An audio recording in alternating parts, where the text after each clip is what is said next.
जगदीप छोकर, ये कोर्ट ने रोहन गुप्ता कह रहे हैं वही 11 डॉक्यूमेंट जो शुरुआत में कहे गए थे, जिन पर बवाल कटा, वही 11 डॉक्यूमेंट सत्यापित करेंगे। अब ये नागरिकता का प्रमाण पत्र लेना तो चुनाव आयोग के जुरिस्डिक्शन में आता ही नहीं, अधिकार क्षेत्र में आता ही नहीं। तो क्या मैं ये सवाल अगर आपसे पूछूं, रोहन गुप्ता नैरेटिव बनाने से नहीं होगा? बिल्कुल नहीं होगा नैरेटिव बनाने से। शांत होइए आप जरा। अरे फ्रस्ट्रेट क्यों हो रही है? शांत हो जाइए जरा। मैं झूठे लोगों से, गलत आंकड़े देने वालों से होती हूँ फ्रस्ट्रेट। घुमाइए मेरे सामने। गलत आंकड़े देने वालों से मैं फ्रस्ट्रेट होती हूँ। आपको अगर चाहिए, आपको होती हूँ भाई। आपको नहीं जवाब सुनना है तो आपका है नहीं जवाब आपके पास। प्रोफेसर जगदीप छोकर, ये दस्तावेज जो 11 मांगे जा रहे हैं तो नागरिकता का प्रमाण पत्र है, नागरिकता का अधिकार है नहीं चुनाव आयोग के पास। सर कैसे होगा? देखिए कैसे होगा तो मैं नहीं बता सकता, लेकिन ये जो 11 डॉक्यूमेंट मांगे गए हैं, इनके बाद सुप्रीम कोर्ट ने ये भी कहा है कि वो 3 और डॉक्यूमेंट्स को कंसीडर करें। अब कंसीडर करने का मतलब उनको शामिल करे या उनके शामिल करने के बारे में सोचे, ये दोनों मतलब निकाले जा सकते हैं। इलेक्शन कमीशन ने, सुप्रीम कोर्ट ने जो कहा है उसका क्या मतलब निकाला है वो आज तक क्लियर नहीं है। जब बिहार के चीफ इलेक्टोरल ऑफिसर ने 5 जुलाई को अखबारों में विज्ञापन दिया था, उसमें तो ये लिखा था कि कोई भी डॉक्यूमेंट देने की जरूरत नहीं है, और जो उसके नीचे 4 लाइनें छोटे छोटे शब्दों में थी, आखिरी लाइन में लिखा था कि अगर आप डॉक्यूमेंट नहीं देंगे तो जो भी हमारे पास सूचना मौजूद होगी उसके मुताबिक फैसला किया जाएगा। बिल्कुल। 5 तारीख को ये विज्ञापन आया, 6 तारीख को चुनाव आयोग का प्रेस नोट आया। उसमें यह लिखा था, तीसरे पैराग्राफ में पहला वाक्य था कि अगर कोई कागज नहीं दे सकता तो वो 25 जुलाई तक दे सकता है, उसमें कोई दिक्कत नहीं है। ये नहीं कहा था कि कागज देने की जरूरत नहीं है। Absolutely. पहला वाक्य था 25 जुलाई तक दे सकता है। दूसरा वाक्य था कि अगर उन कागजों में कोई कमी या गलती है तो ERO उन कागजों को आपसे वो ऑब्जेक्शन और करेक्शन के टाइम में ले लेगा। वो 1 अगस्त से 30 अगस्त तक है जी। तो इन दोनों चीजों को इकट्ठे देख के कम से कम मुझे ये नहीं अभी तक समझ में आया है कि आखिरी तारीख 25 जुलाई है या 31 अगस्त है। एनीवे, वो चल रहा है।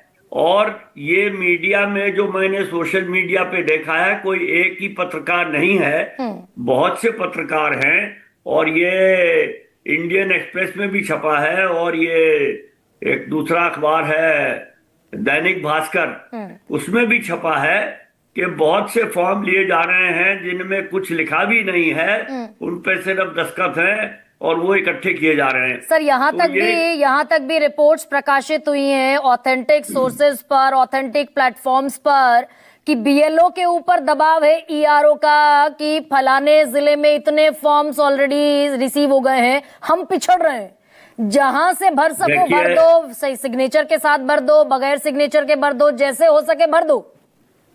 एक वीडियो तो मैंने ये भी देखा है कि एक BLO साहब ने 40 रुपए लिए 2 फॉर्म भरने के। तो वो तो खैर जो बातें हैं वो अलग हैं, लेकिन एक बात मेरी समझ में नहीं आई कि अगर 88% या जितने भी फॉर्म आ गए हैं, उनमें से इलेक्शन कमीशन ने ये कैसे पता किया कि इतने प्रतिशत लोग मर गए हैं, इतने प्रतिशत लोग दूसरे पते पे चले गए हैं, और इतने प्रतिशत लोग की 2 जगह है? क्या जितने फॉर्म इकट्ठे किए गए हैं 90% या 88%, उन सब की पूरी तरह से स्क्रूटनी हो गई है, या स्क्रूटनी 1 अगस्त या 31 जुलाई या 25 जुलाई के बाद होगी?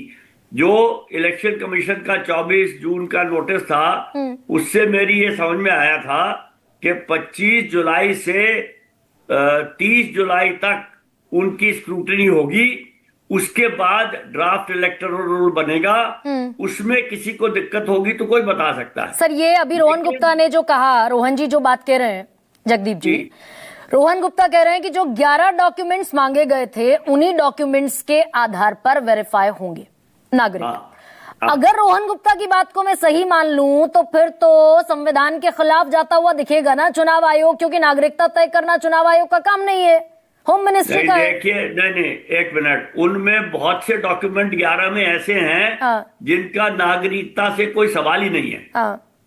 और कम से कम एक डॉक्यूमेंट तो ऐसा है, हाई स्कूल सर्टिफिकेट, जिसमें जन्म स्थान भी नहीं होता। हालांकि मांगा चुनाव आयोग ने जन्म तिथि और जन्म स्थान का डॉक्यूमेंट्री प्रूफ है, लेकिन हाई स्कूल सर्टिफिकेट में जन्म स्थान नहीं होता, सिर्फ जन्म तिथि होती है। तो वो जो 11 डॉक्यूमेंट हैं उनमें बहुत सी इनकंसिस्टेंसी है। और एक सबसे इंटरेस्टिंग बात मुझे किसी ने बताई कि उन 11 डॉक्यूमेंट्स को लेने के लिए आपको आधार कार्ड दिखाना जरूरी होता है। सर, ये तो एसडीएम के पास जाकर आधार कार्ड ही दिखाकर बनेगा ना, चाहे आवास प्रमाण पत्र हो। और आधार कार्ड माननीय नहीं है।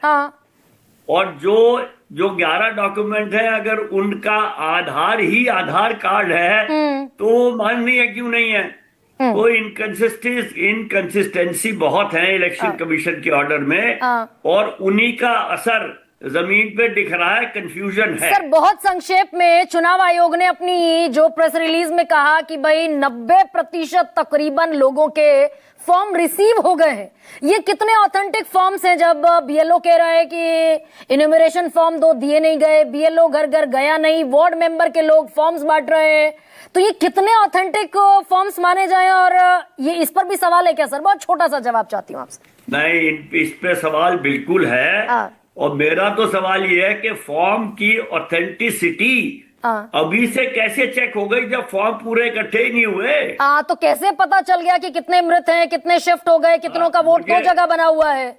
मुझे तो यही अचंभा है कि फॉर्म इकट्ठे हो रहे हैं और उनकी स्क्रूटनी भी साथ के साथ हो रही है।